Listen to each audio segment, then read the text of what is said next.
చేతులెత్తి ప్రార్థించమని ధ్యానించాం. ఆ తర్వాత మోకాళ్ళు వంచి ప్రార్థన చేశారు. ఎవరు? సొలొమోను గారు మోకాళ్ళు వంచి ప్రార్థన చేసినట్టు లేఖనములో మనం చూసాం. అలాగూ ప్రియమైన దేవుని వారలారా, ఇవాళ చాలామంది క్రీస్తు సంఘం వారు కానివ్వండి, ఇతర మత శాఖల వారు కానివ్వండి, డినామినేషన్స్ వారు కానివ్వండి, ప్రార్థనకు వెళ్ళటం బాగుంది. వారి భక్తి, వారి ప్రవర్తన బాగా ఉంది. గమనించండి, చెప్పాలి వాళ్ళకి. గమనించండి, ప్రార్థనకి వెళ్ళటం, ప్రార్థన చేయటం, భక్తిగా నడుచుకోవటం బాగుందండి, బాగుంది. కానీ ప్రార్థన ఎవరికి చెయ్యాలో, ఎవరి నామమున చెయ్యాలో తెలియకపోవడం బాధాకరమైన విషయం. కొన్ని దశాబ్దాలుగా వారు ప్రార్థనలకు వెళ్తూ ఉన్నారు, కానీ ప్రార్థన ఏ నామమున ఎవరికి చెయ్యాలో తెలియకపోవడం మనమంతా సిగ్గుతో తల ఉంచుకోవాల్సిన పరిస్థితి. 40-50 సంవత్సరాలు వారి మధ్య దైవసేవకులు వచ్చి చేసిన, బోధించిన, ఈరోజు వరకు కూడా బోధించే బోధకులు కూడా యేసుకు ప్రార్థన చేస్తూ యేసు నామమున చేయటం సిగ్గుకరమైన విషయం. అందుకొరకు మీరు ఏం బోధిస్తున్నారో జాగ్రత్తగా చూసుకోండి అన్నాడు. అందుకొరకే బైబిల్ అంటుంది, చాలా జాగ్రత్తగా ఆలోచించండి. గుడ్డివాడు గుడ్డివానికి త్రోవ చూపిన ఎడల ఇద్దరును గుంటలో పడుదురు, అంటే నరకంలో పడుదురు. దాని అర్థం, గుడ్డి బోధ ఎవడైతే చేస్తాడో, గుడ్డిగా ఆ బోధను ఎవడైతే నమ్ముతాడో వాళ్ళందరూ కూడా గుంటలో పడిపోతారు, నరకంలో పడిపోతారు. బాగా ఆలోచించండి. మనం ఇందాక ఎన్ని రకాలుగా ప్రార్థనలు ఏ స్థితిలో చేశారని చూసాం, ఏ పొజిషన్లో చేశారని చూసాం తెలుసా? కూర్చొని ప్రార్థన చేశారు, నడుస్తూ ప్రార్థన చేశారు, తల వంచి, మోకాళ్ళ మధ్య తల వంచి ప్రార్థన చేశారు, చేతులెత్తి ప్రార్థన చేశారు, మోకరించి ప్రార్థన చేశారు. తర్వాత ప్రతి స్థలమందు తమ చేతులెత్తి ప్రార్థన చేశారు. మంచిది. తర్వాత అది మోకాళ్ళ ప్రార్థన, మంచిది. ఇలా ఈ రకాలు, ఈ పొజిషన్లు చూసాం. కానీ ఈరోజు వరకు కూడా ఎవరికి ప్రార్థన చెయ్యాలో, ఎవరి నామమును చెయ్యాలో బోధకులు చెప్పకపోవడం బోధకుల పొరపాటు. సంఘస్థులు తెలుసుకోకపోవడం వారిది పొరపాటు. కాబట్టి పొరపాటు అలవాటైపోయింది. పొరపాటు ఏమైంది? అలవాటైపోయిందండి. అలాగే వెళ్ళిపోతున్నారు. చాలా జాగ్రత్తగా గమనించండి ప్రియమైన దేవుని వారలారా.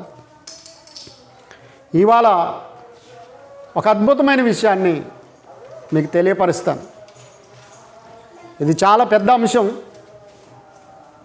చూద్దాం, సాధ్యమైనంతగా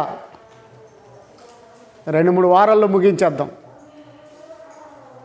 ఎజ్రా గ్రంథం, బైబిల్లోకి వెళ్ళండి. పరిశుద్ధ గ్రంథంలో దేవుడు ఎంత అద్భుతమైన విషయాలు రాయించాడు చూడండి. ఎజ్రా గ్రంథం 10వ అధ్యాయం 1వ వచనం. ఎజ్రా గ్రంథం 10వ అధ్యాయం 1వ వచనం అండి.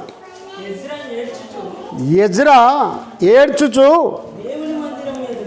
దేవుని మందిరం ఎదుట సాష్టాంగపడుచు పాపమును ఒప్పుకొని ప్రార్థన చేసెను. ఇజ్రాయేలీయులలో పురుషులు స్త్రీలు చిన్నవారు మిక్కిలి గొప్ప సమూహముగా బాగా గమనించండి. తర్వాత మీరు ఈ అధ్యాయాన్ని చదివితే ఎజ్రా ప్రవక్త గారి ప్రార్థన అర్థమవుద్ది. ఎలా ప్రార్థన చేశాడండి ఈయన? ఎక్కడ? యెహోవా మందిరము ఎదుట సాష్టాంగపడి, ఎటట సాష్టాంగ అంటే సర్వ అంగములు కూడా భూమికి ఆనుకొనిలాగు. చూసారే, అది సాష్టాంగ ప్రార్థన. మన వాళ్ళు పాట వరకు పాడతారండి. ఏ పాట తెలుసా?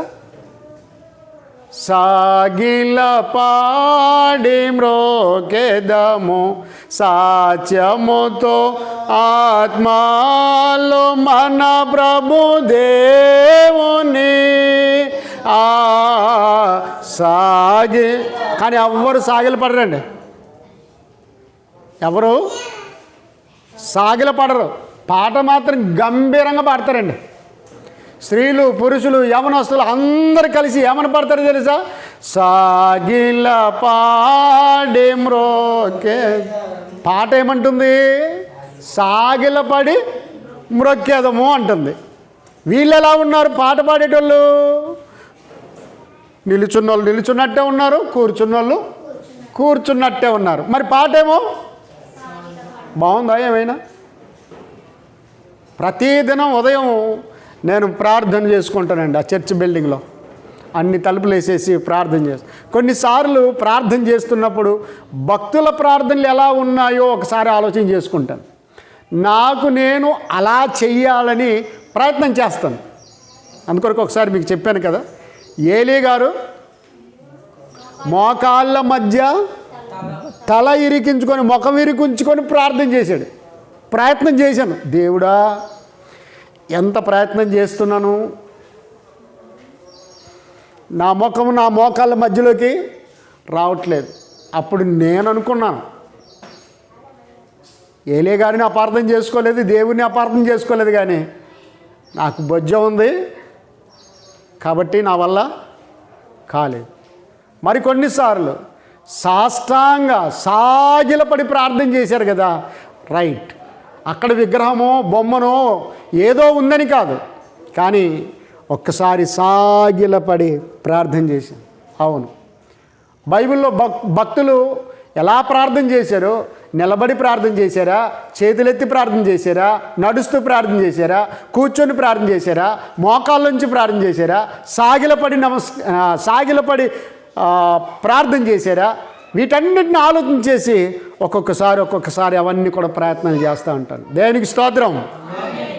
గమనించండి ప్రియమైన దేవుని వారలారా, ఇక్కడ ఎజ్రా గారు యెహోవా మందిరం ఎదుట సాష్టాంగపడి ప్రార్థన చేశాడట. ఎందుకు తెలుసా? తర్వాత మీరు చదవండి, చాలా మంచి విషయాలు ఉంటాయి.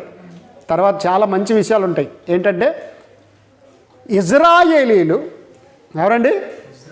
దేవుని జనము, దేవుని ప్రజలు, దేవునికి ఇష్టలైన ఇజ్రాయేలీలు ఏం చేశారంటే, ఐగుప్తీయులు, అమోనీయులు, మోయాబీల, ఇలాగూ హివ్వీల అన్యుల పిల్లలను వివాహం చేసుకున్నారు.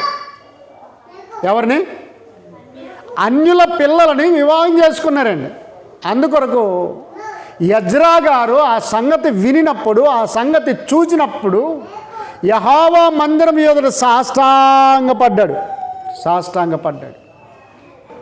కొంతమంది ప్రార్థన చేస్తున్నప్పుడు, మన దగ్గర అలా లేదులేండి, ప్రార్థన చేస్తున్నప్పుడు మోకాళ్ళ నుంచి ప్రార్థన చేయాలంటే మట్టి ఉంది కదండి, ఇందుకు ఒక చాప అయింటే బాగుండు, ఒక బెడ్షీట్ అయింటే బాగుండు, ఒక దుప్పటి అయింటే బాగుండు అనుకుంటారు. ఏమి లేకపోయినా పర్లేదు. ఇప్పుడు ఎజ్రా గారు సాష్టాంగపడితే మట్టి ఉంటుందా ఉండదా? ఏమండి? ఉంటుందండి. మరి తన వస్త్రములంతా ఏం కావాలి? మట్టి నుండి పుట్టాము, మరలా మట్టికి ఈ మట్టి శరీరం చేరుకుంటుంది. కాబట్టి దీన్ని లెక్క చేయకండి. మట్టి అంటుకున్నా పర్వాలేదు, బురద అంటుకున్నా పర్వాలేదు. ఆఫ్రికన్ దేశంలో ఒక ఆదివారం రోజున భయంకరమైన వర్షం వచ్చింది. చర్చి బిల్డింగ్లంతా మోకాళ్ళలోతు నీళ్ళు ఉన్నాయి. మోకాళ్ళలోతు నీళ్ళు ఉన్నాయండి. వాళ్ళు ఏం చేశారు తెలుసా? అక్కడక్కడ కుర్చీలు వేసుకుని కూర్చున్నారు. కాళ్ళు తడిసిపోయినా, బట్టలు తడిసిపోయినా పర్లేదు. ఆదివారం మా ప్రభు దినం, మేము ఆరాధించాలి. ఆ నెలల్లోనే పాములు, తేళ్ళు పారాడుతూ ఉన్నాయి. ఒండ్రు మట్టి నీళ్ళు అలాగొస్తూనే ఉన్నాయి. కానీ వారు సమాజముగా కూడుట మానలేదండి. దేవునికి స్తోత్రం. కాబట్టి వర్షం వచ్చింది, నేను రాలేదు, ఒంట్లో బాగలేదు అందుకొరకు రాలేదు, ఊరెళ్ళేది ఉండింది అందుకొరకు రాలేదు, కొంచెం పని ఉంది కాబట్టి రాలేదు. ఇవన్నీ దొంగ తిరుగుడు మాట్లాడండి. మొదట దేవుడు ఏది ఏమైనా దేవుణ్ణి ఆరాధించడానికి తప్పనిసరిగా రావాలి. దేవునికి స్తోత్రం. కాబట్టి ప్రియమైన దేవుని వారులారా, ఎజ్రా గారు ఈ సంగతి వినినప్పుడు వెంటనే యెహోవా మందిరం ఎదుట సాష్టాంగపడి, అంటే సాగిలపడి ప్రార్థన చేశాడు. ఉపవాసం ఉండి ప్రార్థన చేశాడు. అప్పుడు ఇజ్రాయేల్లోను పెద్దలను, చిన్నలను అనేకులు కూడి వచ్చారు. విషయం ఏంటి అంటే, ఇదిగో యెహోవాకు విరోధముగా పాపము చేసి తిని, మేము పాపం చేసాం, అన్యులను వివాహం చేసుకోనకూడదు. అందుకొరకే పిల్లను ఇచ్చేటప్పుడు కానివ్వండి, అంటే అమ్మాయిని ఇచ్చేటప్పుడు కానివ్వండి, అబ్బాయికి చేసుకునేటప్పుడు కానివ్వండి, విశ్వాసులా కాదని మొదట అడగాలండి. విశ్వాసులు కాదంటే వారి పిశాసులని దాని అర్థం. బాగుంది అమ్మాయి, అబ్బాయి బాగున్నాడని పై రూపాన్ని చూసి తొందరపడకూడదు. చాలా జాగ్రత్తగా ఆలోచించండి. ఏమండి, ఇజ్రాయేలీలు ఎబూసీలను కానివ్వండి, మిద్యానీయులను కానివ్వండి, మోయాబీలను కానివ్వండి, హివ్వీలను కానివ్వండి, హిత్తీలను కానివ్వండి, వారి పిల్లల్ని చేసుకుంటే తప్పేంటి అని అంటాం మనం. వయసు వచ్చింది కాబట్టి చేసుకున్నారు అనుకోవచ్చు. కానీ సొలొమోను భార్యలు, జ్ఞానమున్న సొలొమోను గారిని ఏం చేశారు తెలుసా? అతడి మనసును తిప్పివేసిరని రాయబడింది. అతని మనసును ఏం చేశారు? దేవుని ఎదుట యథార్థంగా ఉండవలసిన, నీతిమంతుడిగా ఉండవలసిన, పరిశుద్ధుడిగా ఉండవలసిన, దేవుని నీతిని పొందుకున్న సొలొమోను గారు ఇప్పుడు ఏమయ్యారు తెలుసా? భార్యల మాట విని లోకానుసారంగా పడిపోయాడు.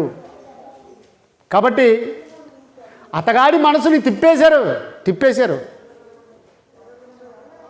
జాగ్రత్తగా ఆలోచించండి ప్రియమైన దేవుని వారులారా. కనుక తొందరపడి పెళ్ళిళ్ళు చేసుకునేటప్పుడు ఆ కుటుంబం నుంచి అమ్మాయిని చేసుకోవాలన్నా, అబ్బాయికి ఇవ్వాలనుకున్నా ఆలోచన చేసేవ్వాలి. ఆ కుటుంబం దగ్గరికి ఒక చోట కారు వేసుకొని వచ్చి అమ్మాయి బాగుంది, కుటుంబం బాగుంది, అందరూ ప్రార్థన చేసుకునేవాళ్ళు, ప్రతిరోజు ఇంట్లో ప్రార్థన పెట్టుకుంటారు, వాక్యం చదువుకుంటారు, బాగా ఉంది. వచ్చి అడిగారు. వాళ్ళు వచ్చి అడిగింది ఏంటో తెలుసా? వెండి బంగారాలు, కట్న కానుకలు అడగలేదు, చదువు సంధి అడగలేదు, ఆస్తులు అంతస్తులు అడగలేదు. మీ అమ్మాయి రక్షింపబడిందా? మీ అమ్మాయి రక్షణ పొందిందా అని అడిగేసరికి వీళ్ళంతా కంగారు పడిపోయారా? రక్షణ పొందిందా? మా అమ్మాయి ప్రార్థనకి వెళ్తుంది, వాక్యం చదువుతుంది, పాటలు పాడుతుంది అని అన్నీ చెబుతున్నారు. పాటలు పాడనివ్వండి, వాక్యం చదవనివ్వండి, ప్రార్థనకి వెళ్ళనివ్వండి, మంచిదే. కానీ రక్షణ పొందిందా? ఏమో సార్ అన్నారు. వాళ్ళంటే నేను లేచిపోయారు. అయ్యా సార్ వినండి, ఏం విషయం మాకు చెప్పండి, ఎట్లాగంటే అవసరం లేదండి, మాకు రక్షణ పొందిన అమ్మాయి కావాలి అని వెళ్ళిపోయారు. ఒక వారం రోజులైన తర్వాత నేను ఆ ఇంటికి ప్రార్థన చేయడానికి అని వెళ్ళాను. అయ్యా విషయం ఇది, వచ్చారు, మంచి సంబంధం, అబ్బాయిని మేము చూసాము, బాగా చదువు ఉంది, కుటుంబం బాగుంది, కానీ వాళ్ళు వచ్చారు చూశారు, రక్షణ పొందుకుందా మీ పాప అన్నారు. మాకేం అర్థం కాలేదు. పాటలు పాడుతుందన్నాం, ప్రార్థనకి వెళ్తుందన్నాం, వాక్యం చదువుతుందన్నాం, అన్ని విషయాలు చెప్పాం. మా పాప తప్పేం చేయలేదు, కానీ వారు వద్దన్నారయ్యా అంటే అప్పుడు చెప్పాను. బాగా గమనించండి. మార్కు సువార్త 16 ఏముంది? నమ్మి బాప్తిసం పొందినవాడు రక్షింపబడును, నమ్మని వానికి శిక్ష విధింపబడును. రక్షణ ఎప్పుడు వస్తుంది తెలుసా? వినాలి, విశ్వసించాలి, మారు మనసు పొందాలి, యేసుక్రీస్తు దేవుని కుమారుడని ప్రభు అని ఒప్పుకోవాలి, పాపక్షమాపణ నిమిత్తం తండ్రి కుమార పరిశుద్ధాత్మ నామంలో బాప్తిజం పొందాలి. అప్పుడు నమ్మి బాప్తిజం పొందినవాడు రక్షింపబడును. అప్పుడు రక్షణ వస్తుంది. ఆ రక్షణ జీవితకాలం అంతా కొనసాగించాలి. కాబట్టి చాలామందికి 30 ఏళ్ళు 40 ఏళ్ళు ప్రార్థనకి వెళ్తున్నా, సహవాసానికి వెళ్తున్నా, సభలకు వెళ్తూ ఉన్నా రక్షణ పొందకుండానే వెళ్ళిపోతుంటారు, అలాగే వెళ్ళిపోతుంటారు. బాగా గమనించండి. కనుక ప్రియమైన దేవుని వారులారా, రక్షణ పొందారా లేదా కనుక్కోవాలండి. లేదా సొలొమోను గారి మనసుని తిప్పివేసినట్టుగా వారు తిప్పేస్తారు. జాగ్రత్త. తర్వాత విగ్రహార్థికులు అయిపోతాం. ప్రేమ మంచిది అనుకుంటాం. ప్రేమ ఎప్పటికీ మంచిగానే ఉంటుంది. ఆ ప్రేమ పేరుతో ఎవరినో వలలో వేసుకుంటాం, లేదా వారి వలలో మనమే పడిపోతాం. ఆ తర్వాత మొదట్లో బాగానే ఉంటుంది.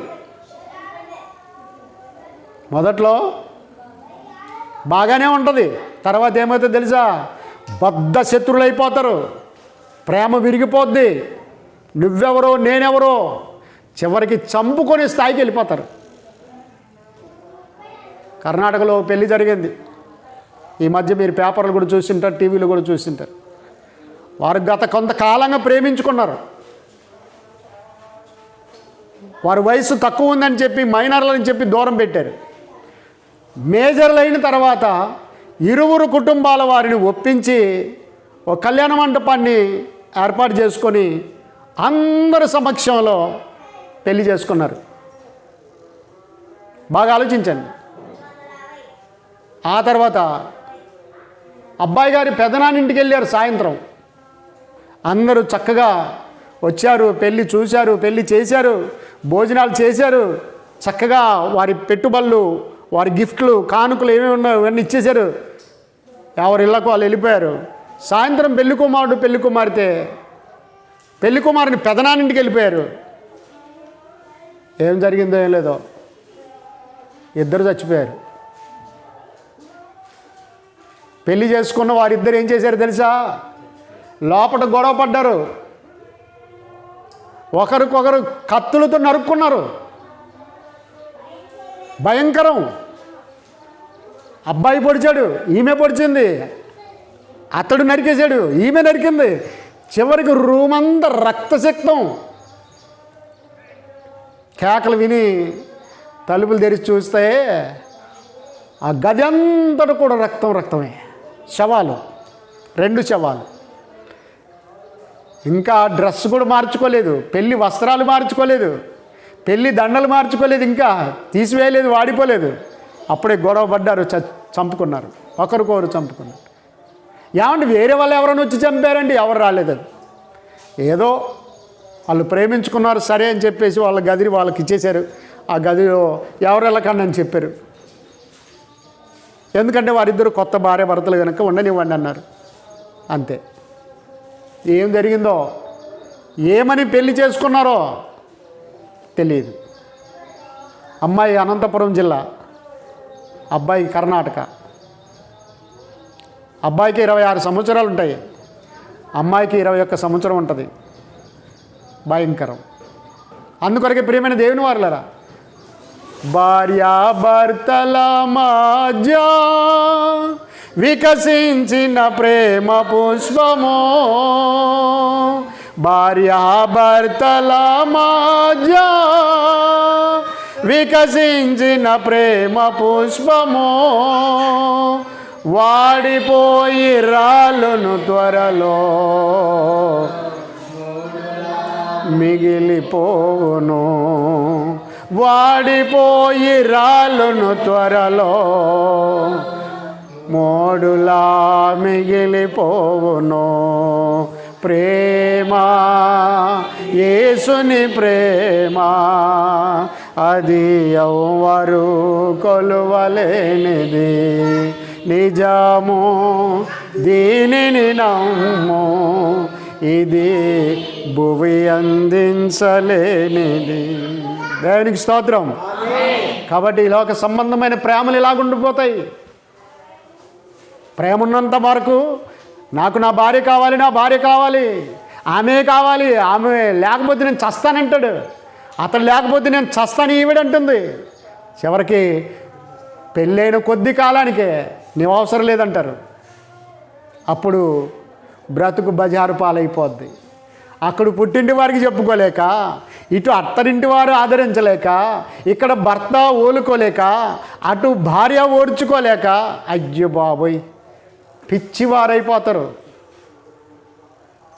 కాబట్టి ఎజ్రా గారు ఎందుకు ప్రార్థన చేశాడు తెలుసా?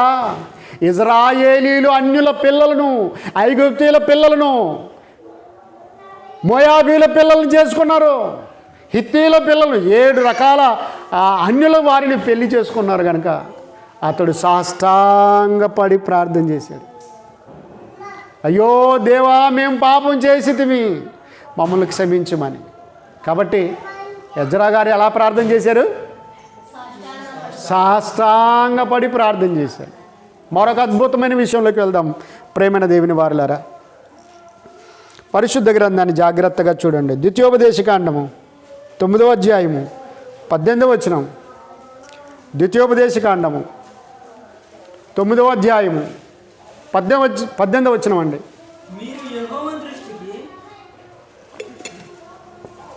మీరు యెహోవా దృష్టికి ఆ చెడు నడత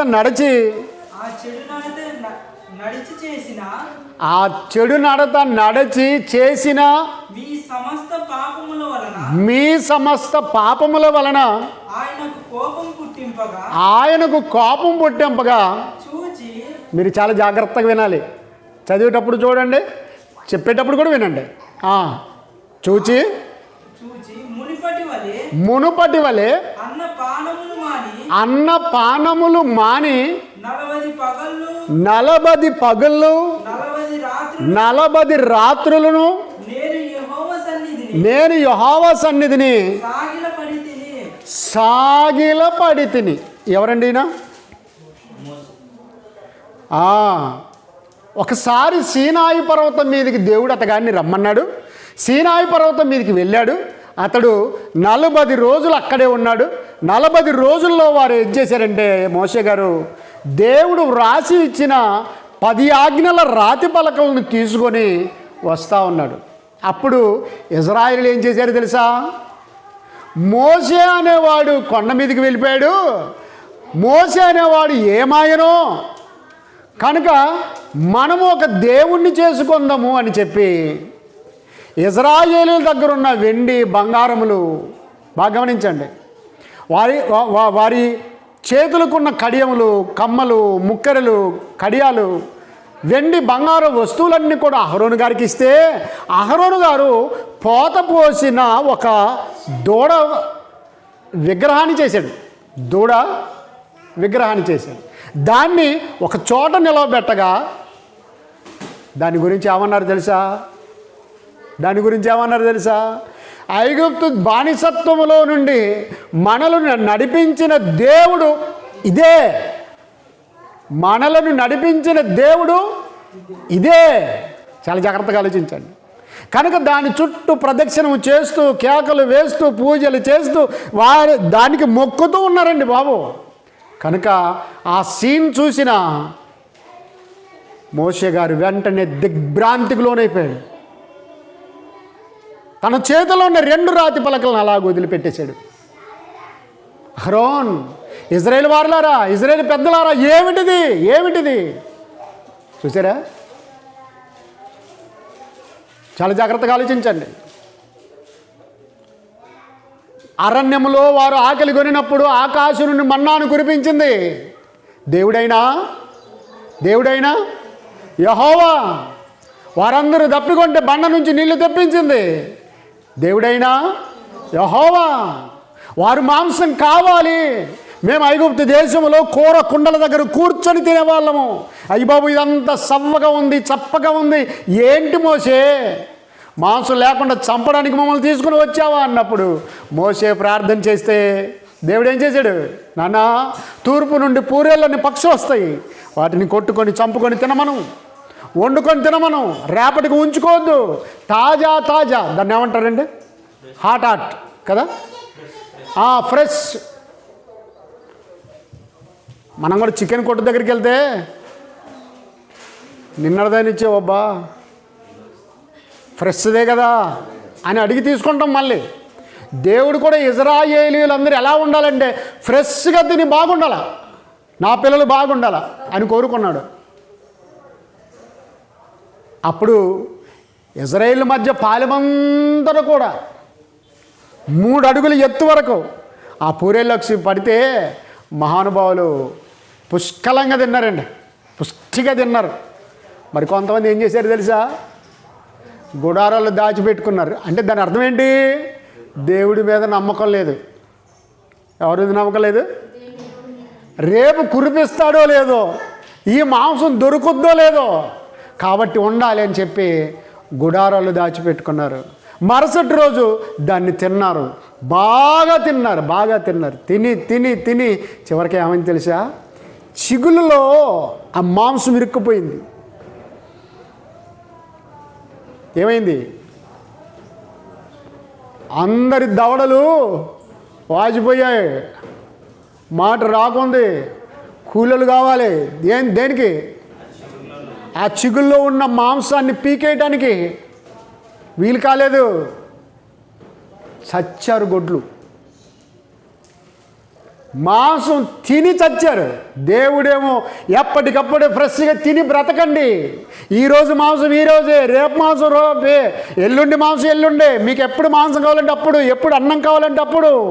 మోసే ప్రార్థించగా మన్నాను కురిపించితివి. మోసే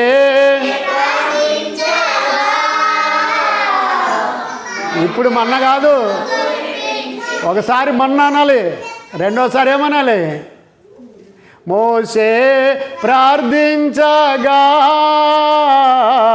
మాంసమును కురిపించితివి.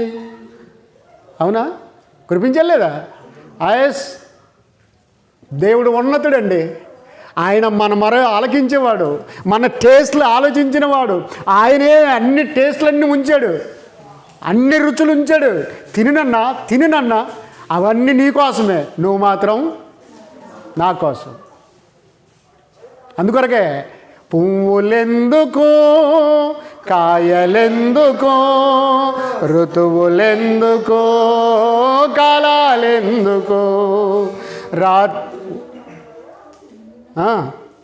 రాత్రి ఎందుకు, పగలు ఎందుకు,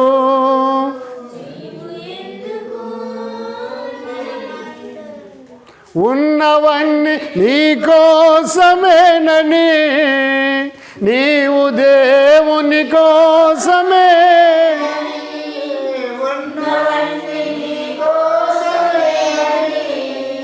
నీవు దేవుని కోసమేనని. గమనించారా? సూర్యుడెందుకు, చంద్రుడెందుకు, రాత్రులెందుకు, పగలు ఎందుకు, ఉన్నవన్నీ నీ కోసమే బిడ్డా, ఉన్నవన్నీ నీ కోసమే, నువ్వు మాత్రం నా కోసం. పరలోకపు కన్న తండ్రి కోసం బ్రతకాలని అన్ని రుచులు ఇస్తే ఇజ్రాయేల్ ఏం చేశారు తెలుసా? రేపటికి మాంసం కురిపిస్తాడో లేదో, దేవుడు ఇస్తాడో ఎవడో, దేవుడిపైన అపనమ్మకమా? కనుక వాళ్ళు తిని తిని చచ్చారు. ఎంత భయంకరం! కాబట్టి ప్రియమైన దేవుని వాళ్ళరా, ఒక విద్యాంసి ఏమంటున్నాడంటే, రెండవ ప్రపంచ యుద్ధంలో ఎంతమంది అయితే, అంటే ఎన్ని లక్షల మంది అయితే చచ్చిపోయారో, ప్రతి సంవత్సరం అన్నం ఎక్కువ తినే చచ్చిపోతారంట. ఇప్పుడు అంతమంది చచ్చిపోతారంట. ఎంతమంది? రెండవ ప్రపంచ యుద్ధంలో ఎన్ని లక్షల మంది చచ్చిపోయారో, సంవత్సరానికి మన వాళ్ళు అన్నం తిని అంతమంది చచ్చిపోతున్నారు. అంటే ఎక్కువ తిని, ఏం తిని? ఎక్కువ తిని చస్తున్నారట. చాలా జాగ్రత్తగా ఆలోచించండి ప్రియమైన దేవుని వాళ్ళారా. దేవుని వాక్యాన్ని పరిశీలన చేస్తే, మోషే గారు ప్రార్థించినప్పుడు వాళ్ళకి ఏమొచ్చింది? మాంసం తిన్నారా? తిన్నారు. కనుక 10 ఆజ్ఞల పలకలు తీసుకొని వచ్చేసరికి వీళ్ళందరూ ఏం చేశారంటే, అహరోను చేత ఒక దూడను చేయించి, దూడ ఆకారం బొమ్మ చేయించి దానికి సాగిలపడి మొక్కుతున్నారు. మాంసం కురిపించింది దేవుడైన యెహోవా, నీళ్లను బండ నుంచి రప్పించింది దేవుడైన యెహోవా, సముద్రాన్ని 2 పాయలు చేసి ఆరిన నేలను నడిపించింది దేవుడైన యెహోవా. ఇన్ని మేలులు చేస్తే తీరా ఐగుప్తు దేశంలోని బానిసత్వం నుండి పాలు తేనెలు ప్రవహించి దేశానికి నడిపించింది దేవుడైన యెహోవా. అలాంటి దేవుణ్ణే పక్కన నెట్టేసి ఆ దూడను పట్టుకొని ఐగుప్తులో నుండి రప్పించిన దేవుడు ఇదే, మమ్మల్ని కాపాడిన దేవుడు ఇదే అన్నారు. ఎంత భయంకరం! అందుకొరకే ఏలా బొమ్మలను గొలువానెమి లాభము, మన మేళ బొమ్మలను గొలువానెమి లాభము. బాగా ఆలోచించండి. మందు నూరుటాకొకటి, మడి పంచనుదకానొకటి, బొందా గురుతు నాకొకటి, బురదాదుడు చూటాకొకటి, అందోకారాయి మలచి అది దేవుడని అందురేల బొమ్మలను గొలువానెమి లాభము, మన మేళ బొమ్మలను గొలువానెమి లాభము. ఇవాళ బొంద గుర్తు కంటే, శాంతిరాజ్, బొంద గుర్తు కంటే మనిషిని పూడ్చిన గుంతకి ఆ చనిపోయిన శవాన్ని పూడ్చి దానిపైన మట్టేసి దానిపైన ఏం పెడతారండి? ఎందుకు పెడతారు రాళ్ళు? ఎవరికి తెలియదు, ఏ పాస్టర్కి తెలియదు. గమనించారా? రాళ్ళు ఎందుకు పెడతారు అంటే బైబిల్ చెప్పింది. చాలా జాగ్రత్తగా ఆలోచించండి. 2000 సంవత్సరాల క్రితం యేసుక్రీస్తు వారు మనుషులందరి పాపము నిమిత్తమై సిలువలో చంపబడి సమాధి చేయబడి ఏం చేయబడ్డాడో తెలుసా? అతడు తిరిగి లేస్తానని చెప్పాడు కనుక బండ వేసి బిగించండి. బండ వేసి బిగించారా లేదా? ఆ రాతి సమాధిలో ఒక పెద్ద రాతిని ఆ గుహకు అలాగే పెట్టేశారు. సమాధికి మరలా కాపలా పెట్టారు. ఎందుకు? అతడు 3వ దినమున లేస్తానని చెప్పాడు గనక బండ వేశారు. ఈరోజు ఎవడు తిరిగేమి లేవడు, కానీ అందరి గుట్టపైన, అందరి సమాధులపైన ఏం పెడుతున్నారు? తల మీద రాళ్ళు, పొట్ట మీద రాళ్ళు, కాళ్ళ మీద రాళ్ళు. ఎందుకంటే తిరిగి లేస్తాడేనా? వీళ్ళు లేవడెప్పుడు? బాగా గమనించండి. అది మూఢాచారంగా అలాగే వచ్చింది. అలాగే పెట్టుకుంటూ పోతా ఉన్నారు. ఎవరు చచ్చినా ప్రభు అయిన యేసుక్రీస్తునందు విశ్వాసం ఉంచి బాప్టిజం తీసుకొని రక్షింపబడిన వ్యక్తికి రాళ్ళు పెడుతున్నారు. 10 ఏళ్ళకు ఒకసారి వచ్చి తాగుబోతుకు కూడా ఏం చేస్తున్నారు? రాళ్ళు పెడుతున్నారు. ఆలోచించారే? అందుకొరకే మందు నూరుటాకొకటి, మడి పంచ మురికి బట్టలు ఉతకడానికి ఒకటి, అర్థమైందా? మలినమైన బట్టలను ఉతకడానికి, బొందా గురుతు నాకొకటి, బురదాదుడు చూటాకొకటి. చెప్పు మీద ఉన్న రాత్రికాల సమయంలో ఏదో తొక్కారనుకోండి, అది బురద కావచ్చు, పేడ కావచ్చు, ఇంకోటి కావచ్చు. అప్పుడు ఏం చేస్తాం? రాయి ఎక్కడుందో రాయిని చూసుకొని చెప్పుతో దాన్ని తొక్కి తుడుచుకోమండి. బురదాదుడు చూడాకొకటి అందోకారాయి మలచి అది దేవుడ. సిగ్గుందా? నువ్వే మలిచావురా. నువ్వు మలిచి నువ్వే దాన్ని దేవుడు అంటావేంటి? దానికి నువ్వు దేవుడు, దానికి నువ్వు దేవుడు. నిన్ను అది మొక్కాలి, నువ్వు మొక్కుతావేంటి? అలాగే అడవిలో చెట్టు కొట్టి అన్ని పనిముట్లు చేసి ఏం చేశారు?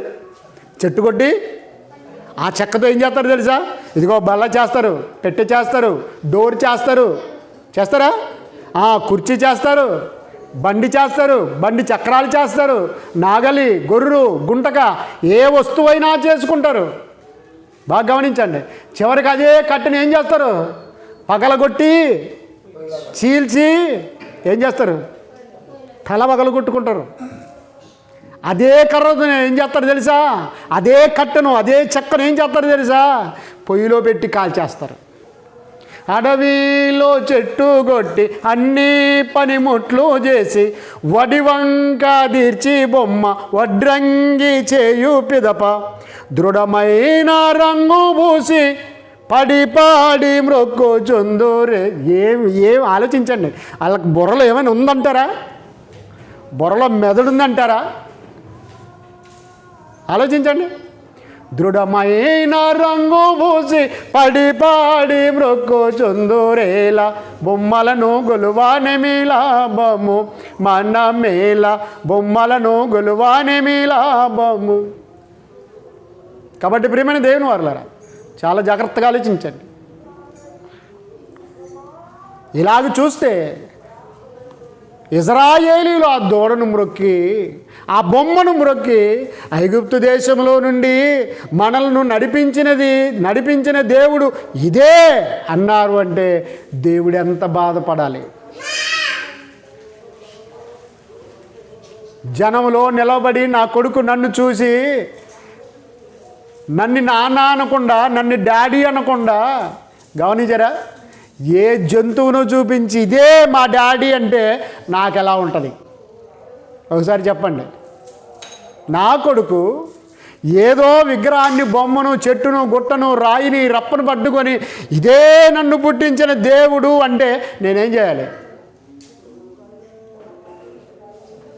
పుట్టనేమి వాడు గిట్టనేమి, వాడుంటే చస్తేమి. ఇంకొకడైతే నిలువున చీలుస్తాడు. నేను తండ్రిని అయితే దాన్ని తండ్రి అంటావేంటని. పోని వేరొకరిని తండ్రి అంటే ఇంకెంత మండుద్దు.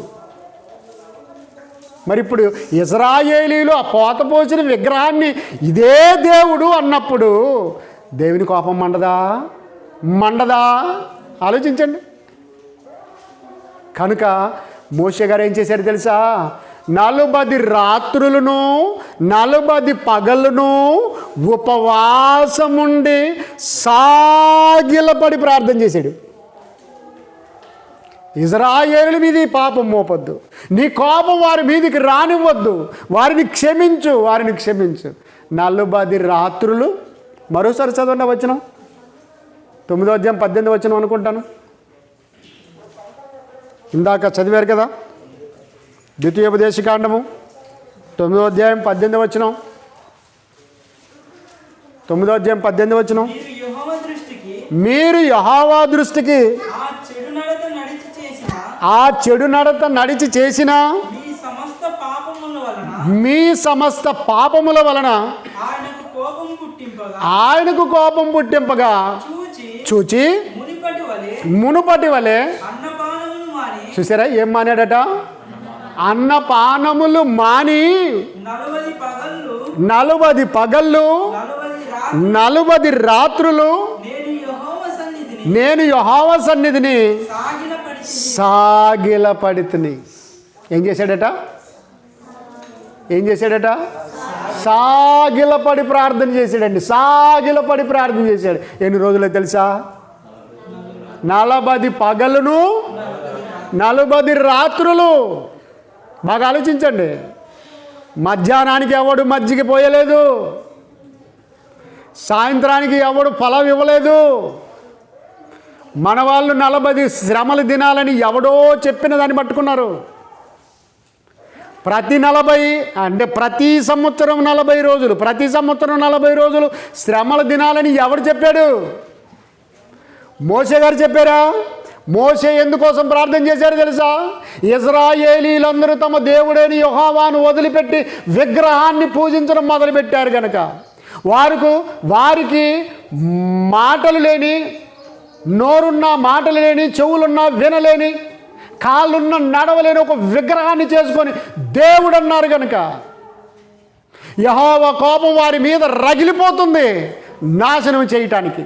కనుక మోషే గారు అప్పుడు ఏం చేశారు తెలుసా?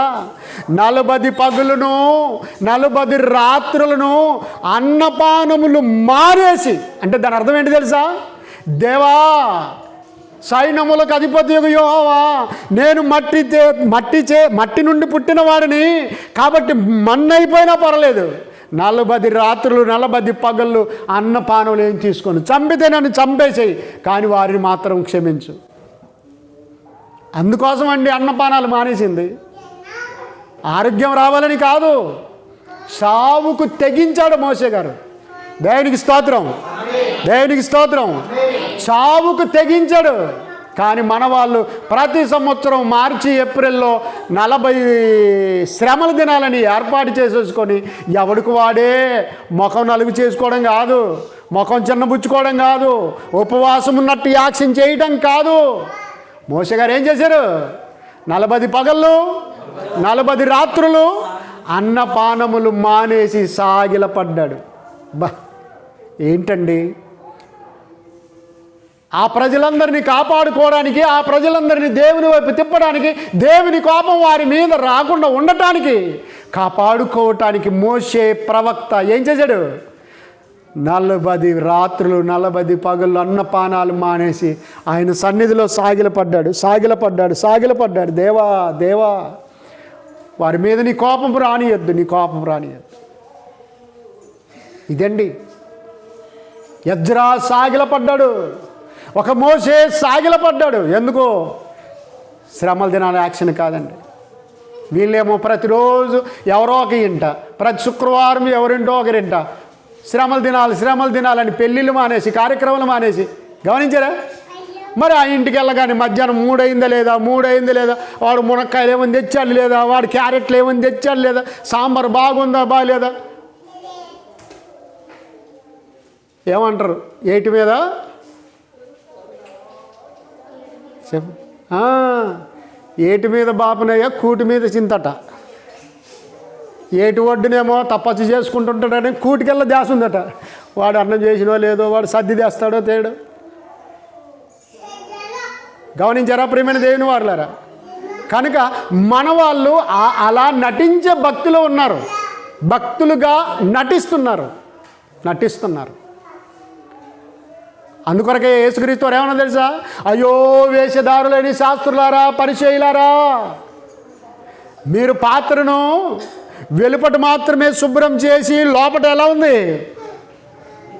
కుళ్ళు కంపు ఉంది. మీరు పైకి మాత్రం మంచి బట్టలు వేసుకొని బైబిల్ పట్టుకొని ప్రార్థనకు వస్తున్నారు, పాటలు పాడుతున్నారు, ప్రార్థన చేస్తున్నారు, కానీ లోపల హృదయం ఎట్లుంది తెలుసా? కుళ్ళు కంపు. చాలా జాగ్రత్త. యాక్షన్ కాదు కావాల్సింది. పాపులను రక్షించుటకు క్రీస్తు యేసు లోకమునకు వచ్చెనను మాట వాక్యము నమ్మదగినదియు పూర్ణాంగీకారమునకు యోగ్యమునై ఉన్నది. దేవునికి స్తోత్రం.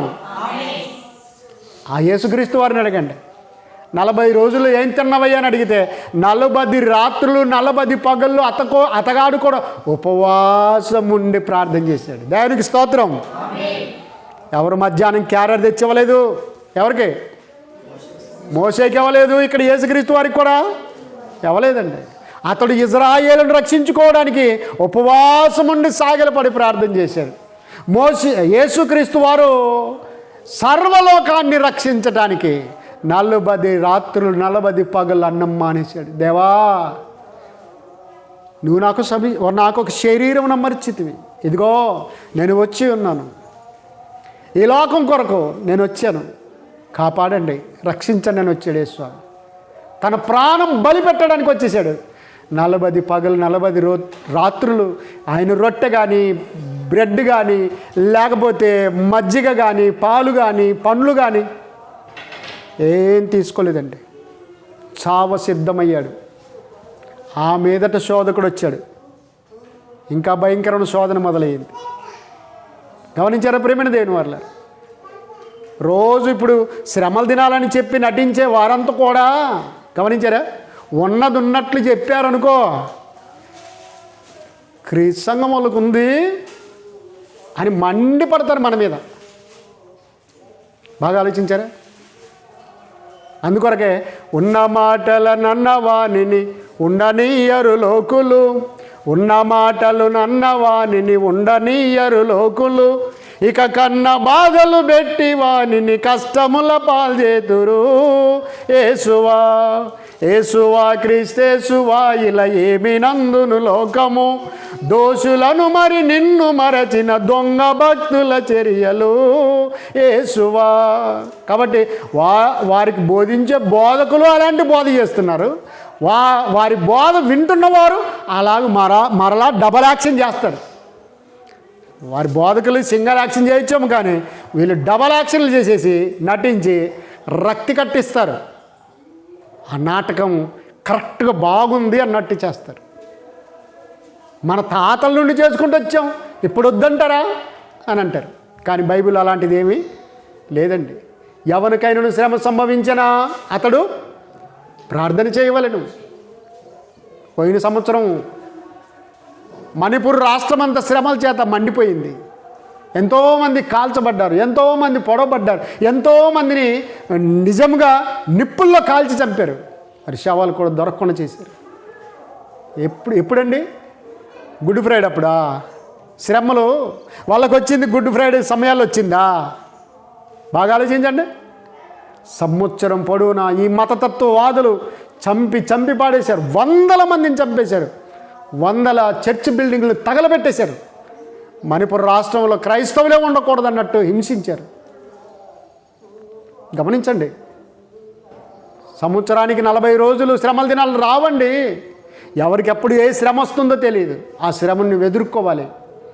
నీలో ఎవరికైనా శ్రమ సంభవించినా అతడు ప్రార్థన చేయవలెను. దేవునికి స్తోత్రం. కాబట్టి ప్రార్థన ద్వారా శక్తి పొందుకోవాలా, ప్రార్థించాలా, అలాగూ ప్రభులో కొనసాగాల. ఇప్పుడు ఎవరెవరు సాష్టాంగపడి సాగిలపడిన ప్రార్థన చేశారు? ఎజ్రా సాష్టాంగపడి నమస్కారం చేశాడు. ఎవరి కోసం చేశాడు ఎజ్రా? ఇజ్రాయేలీలు అన్యుల పిల్లలను చేసుకున్నందువల్ల. చివరికి ఇంకో డెసిషన్ చెప్పనా? ఎజ్రా గారు ఇజ్రాయేల్ పెద్దలు చేసింది, అన్యుల పిల్లలను చేసుకొని వీరు కాపురం చేశారు కనుక వీరికి పుట్టబోయే పిల్లలని సమాజం నుండి వెలివేస్తాం, సమాజం నుండి వెలివేస్తామని చెప్పేశాడు. అప్పుడు దేవుని కోపం చల్లారింది. ఇప్పుడు మోసే సాగిలపడి 40 రాత్రులు 40 పగళ్ళు ఉపవాసం ఉండి అన్నపానములు ఏమీ తీసుకొనకుండా ఏం చేశాడు? సాగిలపడి ప్రార్థన చేశాడు. నువ్వు సాగిలపడు. ఒకవేళ చర్చ్ బిల్డింగ్లో వీలు కాకపోవచ్చాము, నీ ఇంట్లో రాత్రి అందరూ నిద్రపోయిన తర్వాత అయినా సరే ఒక్కసారి దేవునికి సాష్టాంగపడి ప్రార్థన చెయ్యి. తప్పు కాదు. మోకాళ్ళ నుంచి ప్రార్థన చెయ్యి. భార్య ఏమనుకుంటుందో, భర్త ఏమనుకుంటాడో, అమ్మ ఏమనుకుంటుందో, నాన్న, అవన్నీ వదిలిపెట్టేసేయండి. వారందరూ నిన్ను పరలోకానికి చేర్చరు. వారి గురించి సిగ్గుపడవద్దు, వారి గురించి నీవు సందేహించొద్దు. సాగిలపడు, మోకాళ్ళు ఉంచు, కూర్చో, నిలబడు, ప్రార్థన చెయ్యి, ప్రార్థన చెయ్యి. కాబట్టి భక్తులు ఇలాగ ప్రార్థన చేశారండి. సాగిలపడి ప్రార్థన చేశారు. ఇప్పటికి ఎన్ని అయినా తెలుసా? కూర్చోండి ప్రార్థన చేశారు, నడుస్తూ ప్రార్థన చేశారు, నేల మట్టుకు తల వంచి ప్రార్థన చేశారు, చేతులెత్తి పవిత్రమైన చేతులెత్తి ప్రార్థన చేశారు, మోకరించి ప్రార్థన చేశారు. అది కూడా మోకాల మధ్యనండి. తర్వాత సాగిలపడి ప్రార్థన చేశారు. సాగిలపడి ప్రార్థన చేశారు. కాబట్టి అలాగూ మీరు ప్రార్థనలో ఉండాలని, ప్రభు కృపకు పాత్రులు కావాలని, అలాగూ భక్తిలోనే కొనసాగాలని ప్రభు పేరట మనవి చేస్తూ ముగిస్తూ ఉన్నాను. మిగతా భాగాన్ని వచ్చే వారం ధ్యానిద్దాం. దేవుడు తన మాటలను మన హృదయంలో ఉంచి ఫలింపజేయునుగాక.